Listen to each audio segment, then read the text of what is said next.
Ini kan juga sebagai bargaining politik sebenarnya. Pesan komunikasi politiknya adalah Jokowi ingin memberikan pesan kepada Prabowo bahwa saya mendukung Anda penuh. Tapi politik itu kan kepentingan yang selalu berbeda gitu. Inilah pelajaran sebenarnya bagi Indonesia. Jangan terlalu lama antara penetapan presiden terpilih dengan pelantikan. Di Inggris itu cuma 1 hari. Karena ini bisa terjadi sesuatu, presiden yang masih berkuasa bisa membatalkan. Oh, bisa ya? Bisa dengan cara apapun. Bro, misalnya begini. Apakah ada yang terpikir kalau ada situasi perang dunia? Misalnya, krisis ekonomi, krisis politik dalam geopolitik global sekarang ini sangat memungkinkan terjadinya potensi perang dunia ketiga. Ya. Konflik yang sangat terbuka antara Amerika dengan Cina bukan tidak mungkin berimbas ke Indonesia. Amerika sudah ada di Papua New Guinea, sudah ada di Australia. Sementara Cina sudah berkali-kali mengepung Taiwan dengan pesawat tempurnya. Jadi sangat mungkin konflik itu terjadi di Asia.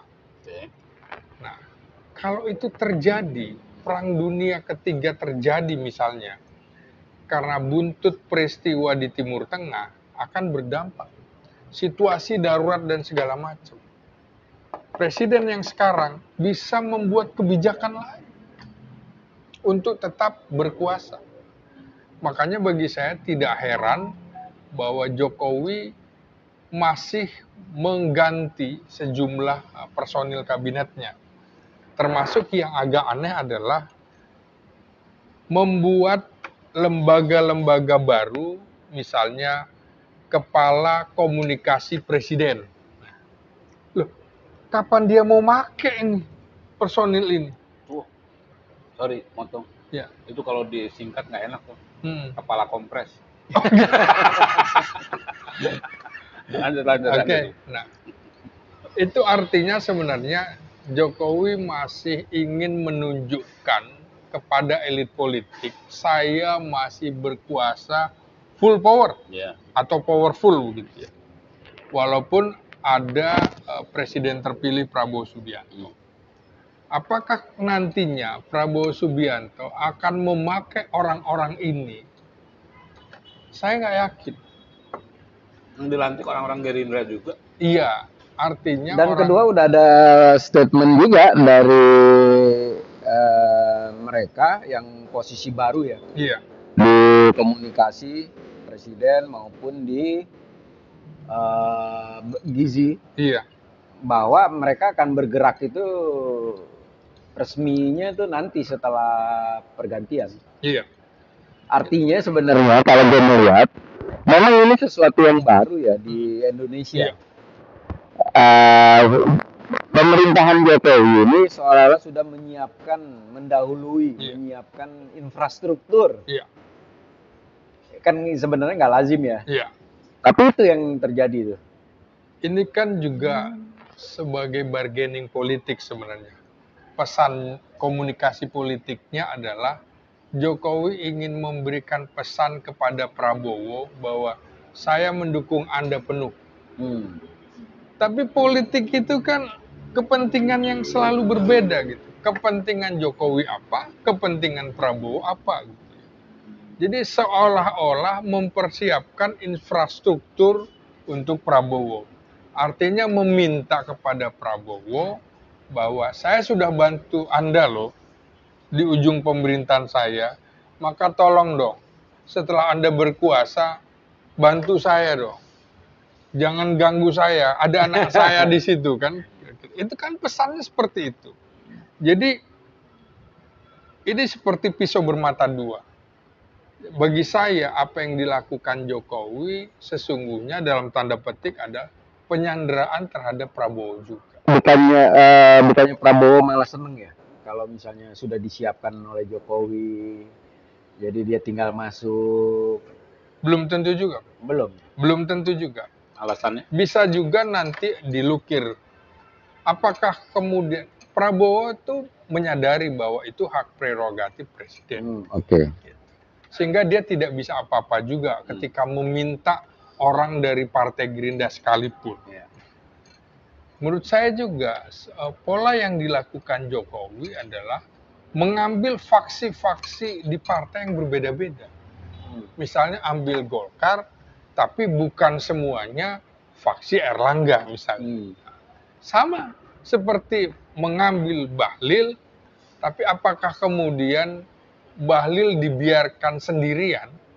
Dia pasti juga punya orang-orang yang lain. Dari faksi-faksi lain, faksi waktu itu Erlangga, ada faksi Agus Gumiwang Kartasasmita, ada juga mungkin dari faksi-faksi seperti Agung Laksono, dan lain-lain ya. Kita pahami bersama pada saat Abu Rizal Bakri menjadi ketua umum Golkar, kan terlihat bahwa partai ini dipecah. Nah, menurut saya juga ini pola yang ditawarkan oleh Jokowi berpotensi sesungguhnya memecah Partai Gerindra juga. Ini orang akhirnya sudah membaca itu, bahwa ini Jokowi selalu melakukan apa yang disebut adu domba di dalam sebuah partai politik. Jadi tidak mungkin hanya mengambil dari satu faksi sehingga supaya dia tetap bisa menguasainya. Prabowo Iya. akan ngikutin gendangnya itu nggak? Tidak. Kenapa? Saya kira Prabowo juga sudah menekankan bahwa dia tidak mau ada matahari kembar juga, udah pasti. Jadi era Jokowi itu per 20 Oktober menurut saya udah selesai. Jadi kita belum bisa membaca personality atau karakter Prabowo yang asli ya, saat ini. Oh belum bisa. Belum bisa. Belum bisa. Karena kalau misalnya dilihat berapa tahun Prabowo di militer? Ya, Prabowo sesungguhnya di militer total sekitar 35 tahun. 35 Jadi tahun. 5 tahun di akademi, kemudian itu kan sampai 74 ya. 74 sampai 1999 itu 25 tahun. 30 tahun ya. Iya. Tambah 5 tahun Kementerian Pertahanan, 35 tahun. Usia dia 73. Artinya separuh dari usianya itu bergerak dihabiskan sebagai untuk di bidang serdadu militer. Apa iya kemudian girohnya dia sebagai prajurit militer itu hilang begitu saja? Walaupun dia sudah mengarungi dunia politik sejak ikut konvensi Partai Golkar tahun 2004-an begitu ya, di mana dia hanya menduduki urutan kelima, dia sudah menyadari itu.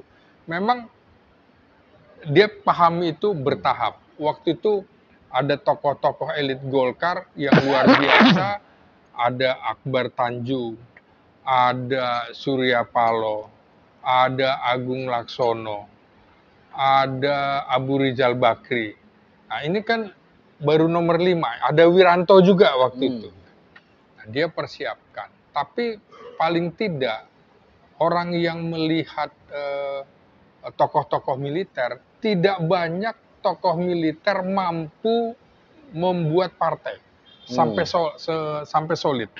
Kita lihat dari Tri Sutrisno dan Edi Sudrajat membangun PKP. Partai Karya PKP ya, Partai Keadilan dan Persatuan, sampai kemudian jadi Partai Keadilan dan Persatuan Indonesia. Tumbang, oke. Wiranto juga tumbang. Hanura nggak bisa kan, Hanura. Dan cuma SBY dan Prabowo yang mampu bertahan.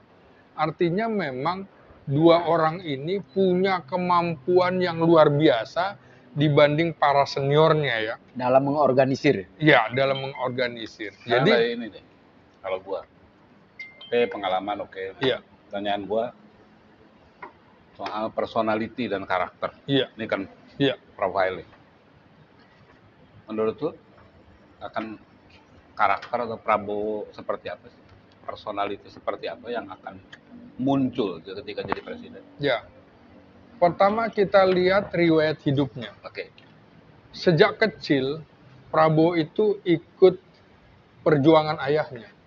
Lari dari satu negara ke negara lain, dari Singapura, Malaysia, sampai Eropa. Artinya dia sudah merasakan getirnya kehidupan, dikejar-kejar aparatur negara, intelijen negara, era Orla. Soekarno ya, era demokrasi terpimpin. Nah, pilihan dia untuk menjadi tentara, menurut saya menunjukkan bahwa dalam dirinya itu ada heroisme, ada patriotisme. Kita lihat pamannya itu kan. Dua pamannya Subianto dan Sujono itu gugur dalam pertempuran Ya. Lengkong. Ya. Dia Sujono Taruna Akademi Militer Tangerang, Subianto kapten waktu itu, kapten ya, dia salah satu komandan di Akademi Militer Tangerang bersama Daan Mogot bertempur melawan Jepang. Jadi Jadi dua filmkan itu. pamannya gugur di situ ya. Heroisme itu tertanam dalam diri dia sehingga dia pilihannya kalau dia mau sebenarnya sekolah aja di luar negeri. Ya. Makanya dulu sering diledek bahasa Indonesia aja nggak lancar kan kira-kira begitu Ya, kan. ya. Tapi pilihan dia untuk menjadi tentara itu menurut saya dalam dirinya sudah muncul jiwa patriotisme, heroisme. Oke. Karena itu apa yang ada di kepala orang yang memilih profesi militer, yang ada di tujuannya adalah nasionalisme, persatuan dan kesatuan. Maka sila ketiga itu, Nah, gua nanya ini kan militer presiden ada SBY juga kan? iya, Akan seperti itu nggak sih karakternya? Jauh, akan berbeda. berbeda. Jadi tipikal Prabowo itu kan pasukan komando, Tempur. ya, tempur dia. Dia akan lebih artinya bertindak dulu, berpikir kemudian, risikonya ditanggung nantinya. Kalau SBY kan memang Pemikir. tipikal pemikir ya, dia memang Cendekiawan. perwira cerdas ya, dia memperoleh Trisakti Wiratama dan Adi Makayasa, Akmil 1973. Cara berpikirnya, mengapa SBY sering dibilang pragu? Karena orang pinter itu banyak yang dipikirkan, banyak alternatif, jadi lambat bertindak gitu. Nah, Prabowo kan enggak, risiko dia tanggung. Nah, yang konkret ketika dia jadi presiden, Mm-mm. kabinet deh, Ya, isinya apa tentara? oh tentara saya kira paling tidak yang diinginkan dari diri dia, apakah jakan kabinet akan terjadi, apakah kabinet profesional. Saya kira Prabowo kalau menonjolkan sila ketiga, dia akan melibatkan kekuatan-kekuatan politik, terutama partai-partai politik. Termasuk dalam hal ini yang kemungkinan berseberangan akan dia tarik. Misalnya PDI Perjuangan, menurut saya dia akan melibatkan PDI Perjuangan sebagai kabinet rekonsiliasi nasional. Karena Prabowo kan punya pengalaman historis dengan Megawati. Ayahnya juga punya pengalaman historis dengan ayahnya Megawati. Kendati berbeda pandangan politik ya pada saat PRRI Permesta itu, tapi Profesor Sumitro juga mengatakan menyesal juga melawan Soekarno ya. Tapi apa yang dikemukakan oleh Profesor Sumitro adalah saya tidak setuju karena Soekarno agak dekat dengan komunis kan alasannya seperti itu. Ya, jadi PRRI itu kan sesungguhnya adalah otonomi daerah yang kecepatannya. Sekarang sudah otonomi daerah. Konkret lagi. Nah, kalau SBY tidak seperti SBY, apakah Prabowo akan seperti Soeharto? Saya kira Prabowo akan berbeda dengan Soeharto dan juga dengan SBY. Setidak-tidaknya dia seorang pengagum Soekarno juga. Karena itu Trisaktinya Soekarno akan dia gunakan kemandirian itu termasuk juga trilogi pembangunannya Soeharto. Ya. Stabilitas, pemerataan, pembangunan. Stabilitas apalagi karakter dia militer, maka stabilitas itu menjadi nomor satu untuk membangun bangsa.